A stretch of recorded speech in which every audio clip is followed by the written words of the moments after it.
Welcome to Vino study circle.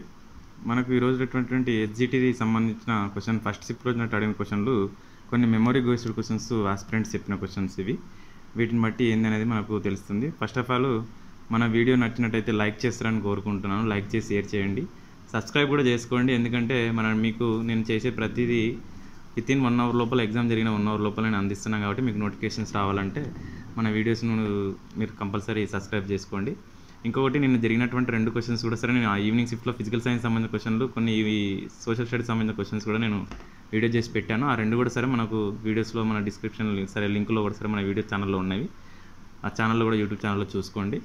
మనకు first question చూసుకున్నట్టయితే, జ్ఞానాత్మక దశ ఏ ఏజ్లో ఎక్కువగా ఉంటుంది అని చెప్పేసి ఒకటి మనకు సంబంధించిన క్వశ్చన్స్, పర్స్పెక్టివ్ ఎడ్యుకేషన్లో క్వశ్చన్ ఒకటి.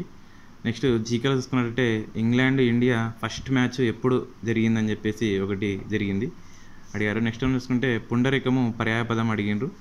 నెక్స్ట్ వన్ చూసుకుంటే భిన్నాలుల మనకు దశాంశ భిన్నాల మీద ఒకటి క్వశ్చన్ అడుగుతున్నారంట, దశాంశ భిన్నాలు. నెక్స్ట్ వన్ చూసుకుంటే గుణకారాలు అనేటప్పుడు మల్టిప్లికేషన్స్ వచ్చేసి 3 డిజిట్స్ మీద క్వశ్చన్స్ అడుగుతున్నారంట.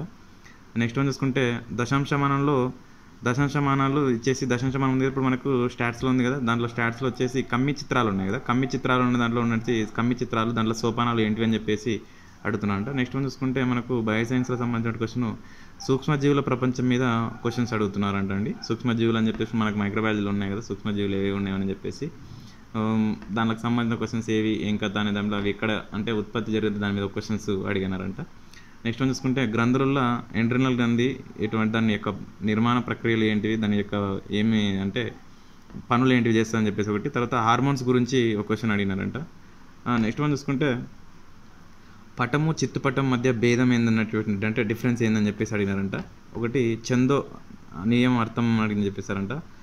సమాసాలలో ఒకటి సమాసం ఏదో సమాసం అడిగిందని చెప్పేసి అన్నాడు.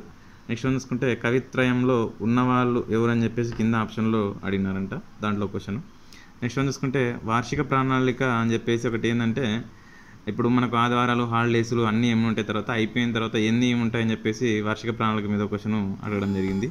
నెక్స్ట్ వన్ చూసుకున్నట్టయితే మనకు మూల్యాంకనం మీద ఒక క్వశ్చన్ అడిగినాడు. వ్యాసరూప ప్రశ్నల మీద వచ్చేసి పునఃస్మరణకు సంబంధించినటువంటి క్వశ్చన్స్ అడగడం జరిగింది. నెక్స్ట్ వన్ చూసుకుంటే సహజ వనరులు భౌతిక వనరులు ఉండే కదా, సహజ వనరులు భౌతిక వనరులు, ఇప్పుడు మ్యాథ్స్లో సంబంధించిన వర్గీకరణ ఉంది కదా, అవి చూసుకోండి ఒకసారి. దాని మీద క్వశ్చన్స్ అడిగినాడు. వనరులు ఉన్నాయి కదా, ఇప్పుడు భౌతిక వనరులు, సహజ వనరులు, కృత్రిమ వనరులు, మేధో వనరులు ఉన్నాయి కదా, వాటి మీద ఒక క్వశ్చన్ చూసుకోండి, ఇది సంబంధించిన దాంట్లో ఒకటి. నెక్స్ట్ వన్ చూసుకుంటే ఎన్సిఎఫ్ మీద ఒక క్వశ్చన్ అడగడం జరిగింది. శతకం లక్షణాలు ఒక క్వశ్చన్ అడిగినాడు, శతకం లక్షణాలు. నెక్స్ట్ వన్ చూసుకుంటే శతకం లక్షణాలు కింది వానలు లేని అడిగినాడు. నెక్స్ట్ వన్ ఖండకావ్య లక్షణాలు కూడా అడిగినాడంట. నెక్స్ట్ వన్ చూసుకుంటే పీయూష్ గ్రంథి సంబంధించిన గ్రంథులు పీయూష్ గ్రంథి గురించి ఒకటి అయినాడు. పూతికాహారం ఉంది కదా, పూతికాహారాలు ఉంది కదా, పరాణజీవి అని చెప్పేసి కింది వాటిలో ఏదని చెప్పేసి కస్కుట ఉంది కదా, అది పరాణజీవి అండి. నెక్స్ట్ వన్ చూసుకుంటే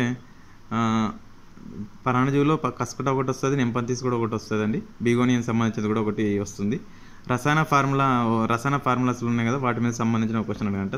నెక్స్ట్ వన్ చూసుకుంటే ఉత్పతనము అని చెప్పేసి ఏవి అని చెప్పేసి దాంట్లో ఉప్పు కర్పూరం 2 ఉత్పతనాలు అండి. నెక్స్ట్ వన్ చూసుకుంటే డైరెక్ట్ ఆవిరైపోవడం అనమాట, దాన్ని ఉత్పతనం కర్పూరం, అవి 2 ఉత్పతనకు సంబంధించి. అబ్దుల్ రజాకు ఎవరి హయాంలో వస్తాడు అనేది ఒకటి, ఇది మనకు 2వ దేవరాయల హయాంలో వస్తారు మనకు ఇది. నెక్స్ట్ వన్ చూసుకుంటే మహాసముద్రము ఒక దేశ భూభాగంలో ఎన్ని మైళ్ళు వ్యాపించి ఉంటుందని చెప్పేసి అడిగినాడంట, దాంట్లో 35%, 30% ఇట్లా మనకు ఆప్షన్స్లో ఉందంట. నెక్స్ట్ వన్ చూసుకుంటే రాజ్యసభ సభ్యులను ఎవరు ఎన్నుకుంటారంటే, రాజ్యసభ సభ్యులు వచ్చేసి మన రాజ్యసభ చైర్మన్ ఉంటారు కదా, వీళ్ళంతా ఎంపీలు ఎమ్మెల్యేలు వీళ్ళు మనల్ని ఎన్నుకుంటారు దాంట్లో ఆప్షన్లో. నెక్స్ట్ వన్ చూసుకుంటే ఎకనామిక్స్లో ఏదో అంటే అబ్రివేషన్ అంటే ఎంబీజీ ఏదో సంథింగ్ అన్నాడు, అదొకటి అడిగినాడు. నెక్స్ట్ వన్ చూసుకుంటే ఆర్థిక సంఘం నిధులు ఎవరి పర్యవేక్షణలో ఉంటాయని చెప్పేసి సంస్థ అడిగినంట, ఎవరి పర్యవేక్షణలో ఉన్నటువంటి సంస్థ ఏదని చెప్పేసి అడిగినంట. నెక్స్ట్ వన్ తెలుగులో చూసుకుంటే నిషేధార్థకం ఒకటి, దానికి సంబంధించిన క్వశ్చన్ ఒకటి అడగడం జరిగింది. మన వీడియో నచ్చినట్లయితే ఇంకా మీరు రిమైనింగ్ క్వశ్చన్స్ ఏదైనా ఉంటే నేను మళ్ళీ వీడియో చేసి అప్లోడ్ చేస్తాను. Thank you so much for everyone. మన వీడియో నచ్చినట్లయితే లైక్ చేసి షేర్ చేసి సబ్స్క్రైబ్ చేసుకుంటారని కోరుకుంటాను. Thank you. ఈవినింగ్ కూడా సంబంధించిన షిఫ్ట్ ఏదైతే ఉందో దాన్ని కూడా సరే రాగానే క్వశ్చన్స్ నేను కూడా దాంట్లో అప్లోడ్ చేస్తాను. మీరు కూడా దాంట్లోకి మీకు రావాలని కూడా నోటిఫై చేసుకోండి. మీకు నోటిఫికేషన్స్ తొందరగానే వచ్చేస్తుంది. అది కూడా సరైన ఎగ్జామ్ అయిపోయినాక 1 అవర్ లోపల నేను క్వశ్చన్స్ పెట్టేస్తాను. Thank you so much for everyone.